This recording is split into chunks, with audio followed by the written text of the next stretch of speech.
पश्चिम बंगाल के नदिया जिले के फुलिया इलाके में भाजपा की एक महिला पंचायत के साथ कथित रूप से 4 शराबी युवकों ने छेड़छाड़ की और उनके पति के साथ मारपीट की। आपको बता दें कि घटना बुधवार रात लगभग 10 बजे की है, जब पीड़िता अपने पति के साथ फुलिया बस स्टैंड के पास स्थित एक रेस्टोरेंट में डिनर के लिए गई थी। घटना की शिकायत शांतिपुर थाने में दर्ज की गई है, जिसके आधार पर पुलिस ने 2 आरोपियों को गिरफ्तार कर लिया है। बता दें कि घटना की कड़ी निंदा करते हुए तृणमूल कांग्रेस ने कहा कि यह मामला किसी राजनीतिक दल से जुड़ा नहीं है।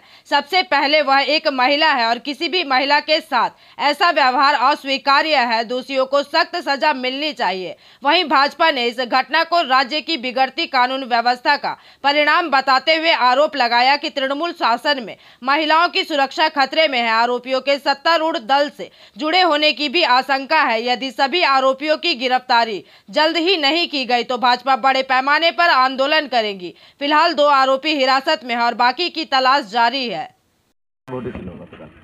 গতকাল আমরা শপিংয়ে গেছিলাম, মেয়ের অন্নপ্রাশন দিয়ে অনেকটা রাত হয়ে গেছিলো। দিয়ে বাইরে আমরা খাওয়া দাওয়া করার জন্য রেস্টুরেন্টে গেছিলাম। দিয়ে ওখানে 4 জন ছেলে বসে খাচ্ছিলেন। দিয়ে আমরা সেখানে যাই, গিয়ে বসেছি। দিয়ে আমার হাজব্যান্ড কোল্ড ড্রিঙ্কস আর জলের বোতল আনার জন্য বাইরে গেছিলো। আর সেই মুহূর্তে ওই ছেলেগুলো বাজে বাজে কথা বলছিল আর উল্টোপাল্টা মানে খুব খিস্তি খামারি সব মারছিল। দিয়ে ওরা আবার ফট করে আমার গায়ে হাত দিয়েছে। দিয়ে বারণ করা সত্ত্বেও মানে ওরা কথা শোনেনি। ওরা বারবার একাধিকবার আমার গায়ে হাত দিয়েছে। হ্যাঁ, থানায় অভিযোগ করেছি। পুলিশ গেছিল ঘটনাস্থলে? হ্যাঁ, পুলিশ গেছিল। কজন গ্রেফতার হয়েছে? 3 জন হয়েছেন, এখনো 1 জন বাকি আছে। কতটা নিরাপত্তাহীনতা? হোটেল মালিক বলছে সামনে আপনার হচ্ছে খালি আছে, বেঞ্চ খালি আছে, আপনারা গিয়ে বসতে পারেন। বললাম ঠিক আছে। গিয়ে আমরা বসেছি। তারপরে দেখছি ওরা উঠছে না। বললাম ঠিক আছে, ওরা উঠুক, তারপরে আমাদের খাবারটা দেবেন, কারণ এর ভেতরে আমরা বসবো না। দিয়ে বলছে ঠিক আছে। আমি বললাম তাহলে তুমি এখানে বসো, আমি জল কিংবা কোল্ড ড্রিঙ্কস কিছু নিয়ে আসি। তা আমি সেই সময় আনতে গেছি, সেই ফাঁকে আমি না থাকায় আমার স্ত্রীর গায়ে হাত দেয় এবং অকথ্য ভাষায় গালাগালি দেয় এবং অঙ্গি করে। তা আমি আসার পরেও অতিরিক্ত খিস্তি খামারি মারছে। যত সময় যাচ্ছে তত ওরা হাত ছুটাচ্ছে, সেই হাত আমার স্ত্রীর গায়ে লাগছে। তখন আমি দেখে প্রতিবাদ করি যে ভাই তোরা খাচ্ছিস খা, সভ্যভাবে খা, না হলে পরে আমরা এখান থেকে উঠে যাচ্ছি। তা আমরা চলে আসাতে তখন আমার কলার চেপে ধরে যে কোথায় যাচ্ছিস। তখন আমি কথা বলতে গেলে আমার মুখটি চেপে ধরে, আমার বউ চিৎকার করতে গেলে আমার বউয়ের মুখটা চেপে ধরে। তখন আমার ওয়াইফ আগে থাকতে কিছু বলতে চায়নি যে অশান্তি ঝামেলা হবে, এর জন্য কিছু প্রথমে বলেনি। তখন ওই ঘটনা হওয়ার পরে আমার স্ত্রী বলছে আমার সাথে এরকম আগেও তুমি যখন জল আনতে গেছো তখন আমার সাথে এরকম ঘটনা ঘটিয়েছে।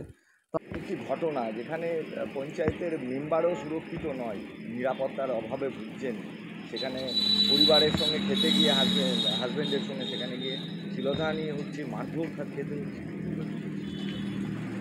এটা বিষয়টা হলো, আমি ঘটনাটা এরকম শুনেছি, তবে পঞ্চায়েতের মেম্বার বলে কোনো কথা নাই, কারণ সে তো একটা মহিলা, সে একটা হচ্ছে মহিলা, অর্থাৎ সে মহিলাদের সম্মান আমাদের দেওয়া উচিত। সে কোনো যে দলেরই হোক না কেন, সে তৃণমূল হোক, বিজেপি হোক, সিপিএম পার্টি হোক, কংগ্রেস হোক, যেই হোক না কেন, শাসক দলের সঙ্গে কোনো না কোনোভাবে যুক্ত না হলে এই সাহস তারা দেখাতে পারে না যে রাতের বেলায় কোনো একটি রাস্তার ধারে কোনো এক মহিলাকে তার স্বামীর সঙ্গে আছে, সেইখান থেকে তাকে তুলে নিয়ে যাওয়ার হুমকি, তাকে বিভিন্ন রকমের মারধর করার হুমকি, তাকে হিউমিলেটেড করার হুমকি এই ঘটনা দিতে পারে না। কিছুদিন আগে আপনারা দেখেছেন যে আপনারাই খবর করেছেন শান্তিপুরের 2 নম্বর রেলগেটের দিকে এই ঘটনা ঘটেছে, যেখানে ষষ্ঠীর দিন তার স্বামীর হাত থেকে প্রায় বউকে জোর করে ছিনিয়ে নিয়ে জঙ্গলে চলে যাচ্ছিল। কোন সমাজে আছি আমরা? বর্তমানে জঙ্গলের রাজত্ব চলছে পশ্চিমবঙ্গে। শাসন ব্যবস্থা কোন পর্যায়ে পৌঁছালে আজকে এইভাবে দিনে দুপুরে এইভাবে নারীদের টেনে নিয়ে যাওয়ার মতো ঘটনা ঘটতে পারে, এইভাবে হিউমিলেটেড করতে পারে? অত্যন্ত ধিক্কার জানাচ্ছি Bharatiya Janata party. Bureau report, PVTV news.